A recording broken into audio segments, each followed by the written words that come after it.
So here is Kaz at the Ocala horse trial, and we are in the prelim division, and this run is just basically a good prep run for our big event next week. So nice to go in and do a little lower level. I see there's a bit of congestion here. The bell had already rung on me, so I'm just trying to kind of get where I can come down the center line.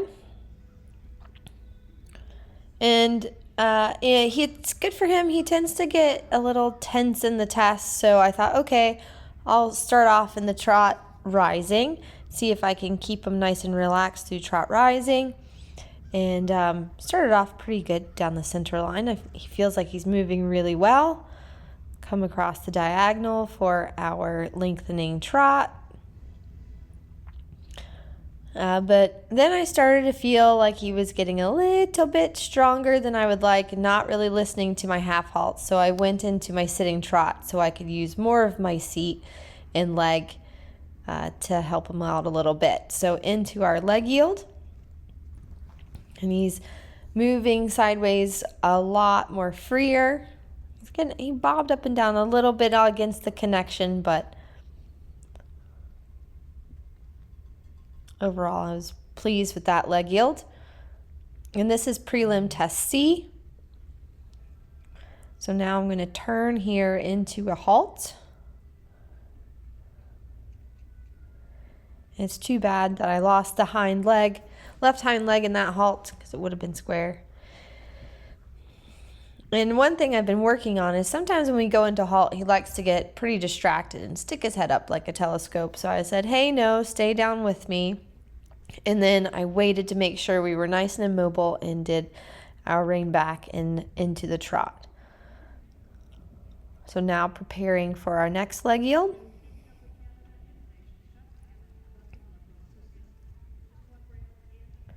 And then making sure I get straight on the center line and then change the bend. And I thankfully remembered that I had to do stretchy trot at E. Sometimes this test can get my brain a little bit mixed up. But he's willing enough to do a stretch and to not get too forward. And then coming into turning again to the walk transition, which he thought, do I halt? And one thing I've really been trying to work on is to get him to really work better off the aids. And he was better there. So now in our free walk. And again, he's funny because he's always willing to do a really nice extended walk or free walk. The tension comes in when he starts to anticipate. When you shorten up into your medium walk, he's anticipating here, and I get a smidge of a jig, and I'm saying, no, we're still walking, because he thinks he's supposed to do a canter transition, but it was actually quite nice because he just had to do a trot, and then we do our canter. Always with the horses that anticipate, you have to kind of be a couple of steps ahead of them, and in training, you can never really practice the test. You have to always practice the bits and pieces sometimes to help them stay relaxed and guessing, because then they stay on the aids better. So here, this was a good practice for him too, because in my advanced test, we have to do flying changes across the diagonal, and he just had to go into the counter canter. And now into our next transition. And now again for our medium canter. He's feeling pretty good here, so I really asked for him to go and then come back to a working canter on the 20-meter circle. And now I have to go across the diagonal. And he got a little stuck and was thinking a little canter half pass, but I was able to hold it together here and into a trot transition. And then down the center line and into our halt. So we had some little mistakes here and there, but overall I was happy with his frame and where he was in his work. We ended up placing in second with a 24.8, so a fairly good score. But for me, really, it's just about him getting more relaxed in the test and being rideable. And so overall, I was pleased with it. I think it's a good prep for my Great Meadows. So now on to show jump, which this is really our strongest phase. And just waiting for them to ring the buzzer. And this course was an interesting course. It had some lines where you really had to make a decision and go forward and come back. And Kaz was my first one of the 3 to show jump. So that's always nice to have him kind of first to go. Although all 3 of my horses are extremely different to ride.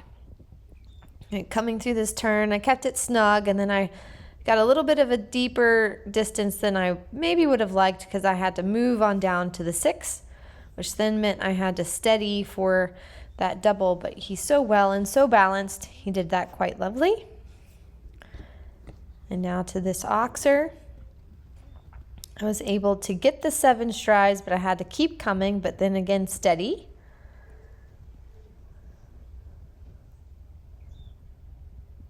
And again, this is just prelim, so feeling pretty easy for him. And he's listening quite well. And this bending line worked quite nicely. And then I want to make sure that I'm always covering ground. So I'm never, well, not never, but really work on not getting time faults by always covering and keeping my turns nice and tidy. So a really nice clean round. I was really pleased with that. And he's a funny horse. You can see I have the mask and the ears on, which helps him with horse shyness in the warm-up, and you can see a little bit of it there as Joe's horse kind of came to him at the right angle, but that's where he's a little quirky, one of his quirks. So now on to the cross country. My goal here was just to really have a nice rideable round, be efficient where we could, and I was just really looking for the rideability. He can sometimes be, you know, pretty much on the muscle and pulling me past things, and I always feel like I have to wrangle him down. So it's been a work to get him nice and in a good galloping balance to where then I feel like I can just keep coming to the fences. And he's coming in really nicely, jumping really great now to stride.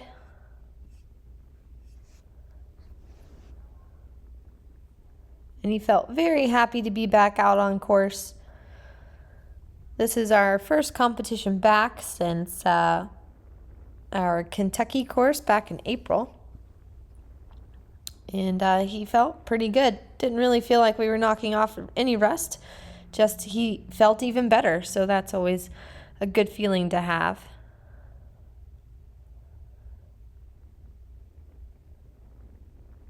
Just making sure my lines are nice and tight.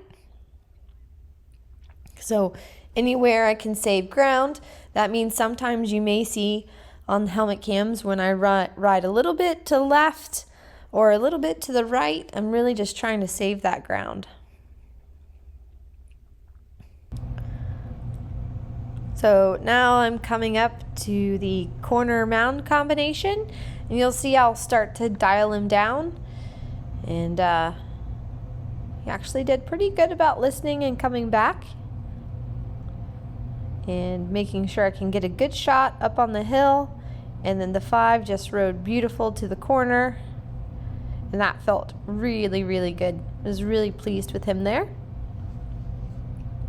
And it's been fun to kind of watch him change and develop and how efficient he's gotten in his gallop. He's a big moving horse, and he has a lot of elevation.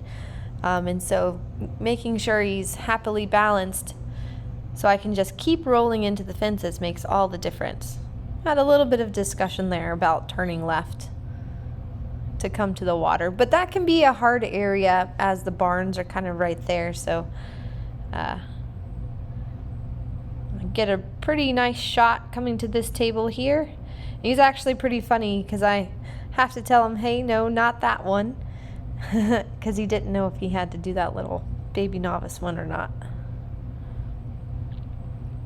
Now we're coming into the last bit of the course.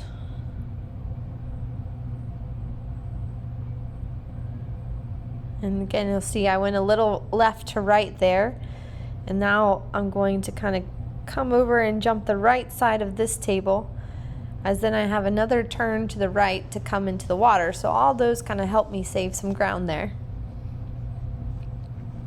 And again, you saw the finish line area was straight ahead, so that's where we got a little bit of the head shake. But overall, I was really, really happy with how he was on this course and listening.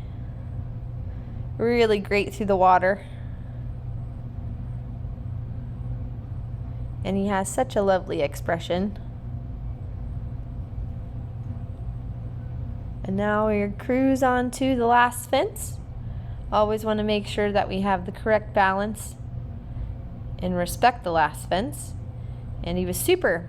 We ended up winning the division and finished on a dressage score of a 24.8. So feeling really good. I feel like we're nice and prepared for our bigger competition next week.